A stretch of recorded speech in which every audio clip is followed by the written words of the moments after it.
At 4 in the morning, while the whole city was still sleeping under a black and silent sky, Svetlana was having a perfectly ordinary and perfectly happy dream. In her dream, she was sitting at the edge of a beach, a slice of pizza in her hand, the warm wind in her hair, with no obligations, no noise, no tension. Then, suddenly, her phone started vibrating on the nightstand as if it were possessed. A dry, aggressive, repeated vibration, the kind that leaves no doubt. This isn't a normal call, it's a problem.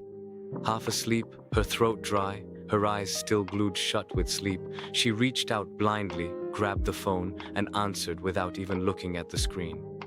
And then, before she even had time to say a word, a voice exploded in the silence of the apartment. It was her mother-in-law. No hello, no apology, not even a "I hope I'm not waking you?" No, straight to an order. "Svetlana, are you deaf or what? I'm already on the bus. I'll be there in an hour. Get ready to welcome me, and I hope there will be some borscht on the table. I haven't eaten anything since last night." In a second, all of Svetlana's sleep vanished. Her heart leapt as if someone had just thrown a bucket of ice-cold water in her face. She remained frozen, her eyes wide open in the darkness, staring at the ceiling, while in the bedroom, her husband, Sergei, continued to snore peacefully, unaware of the catastrophe that had just struck their Saturday morning.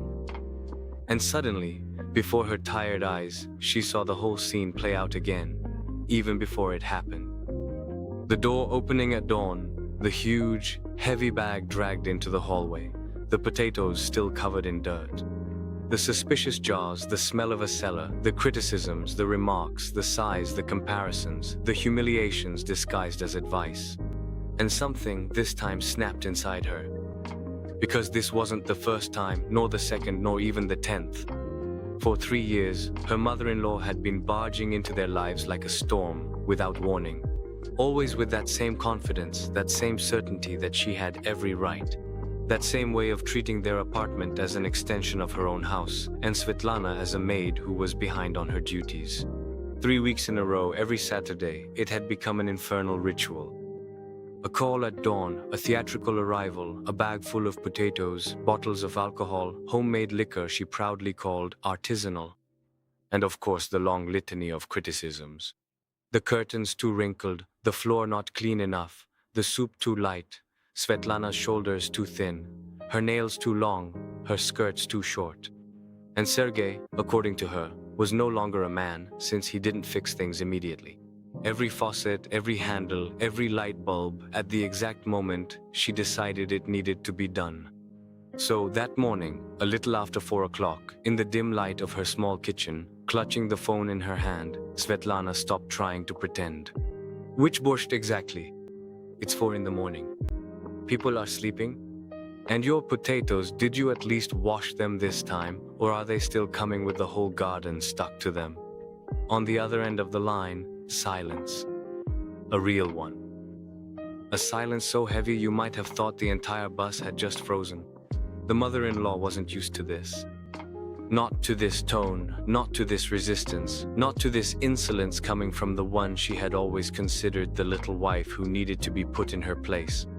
Then her voice came back, sharper, harder, full of indignation. "What do you mean? You're talking to me like that? I'm the one who brings you food and you answer me like that." But this time, Svetlana didn't back down. She stood up and left the room so as not to wake anyone. Sergei went all the way to the kitchen and, standing in the middle of the room, hair disheveled, pajamas wrinkled, exhaustion turned into brutal courage, she replied, "So listen carefully, Lyubov Petrovna, you take your potatoes to the market. You keep your dubious liquor.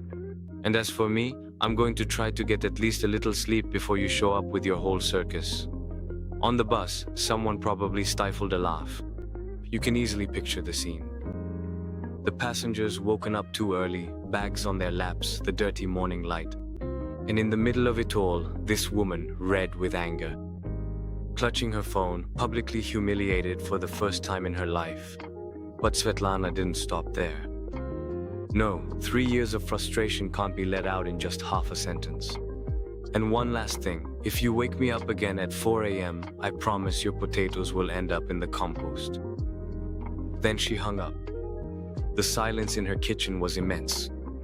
her phone on the table, her breathing short, her heart pounding like a drum.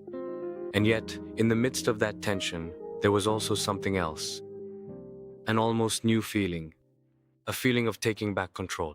She made herself a coffee, not because she wanted one, but because after that, sleeping had become impossible. She sat in the darkness, the warm cup in her hands, and thought back on everything she had endured. The last time, her mother-in-law had arrived with a bag of pickles that smelled so strong the kitchen had to be aired out for 2 days. Another time, she had given her a pair of size 42 slippers, declaring very seriously, "These are for later, when you get older and bigger." On another occasion, she had spent a whole hour explaining to her own son that his wife didn't know how to keep a house because she had nail polish on her nails. Every visit was an invasion. Each invasion left behind traces of mud, fatigue, anger, and that unbearable feeling that at home, Svetlana was no longer really at home. So that morning, she made a decision. A real one. A decision that would not change anymore. It stopped there.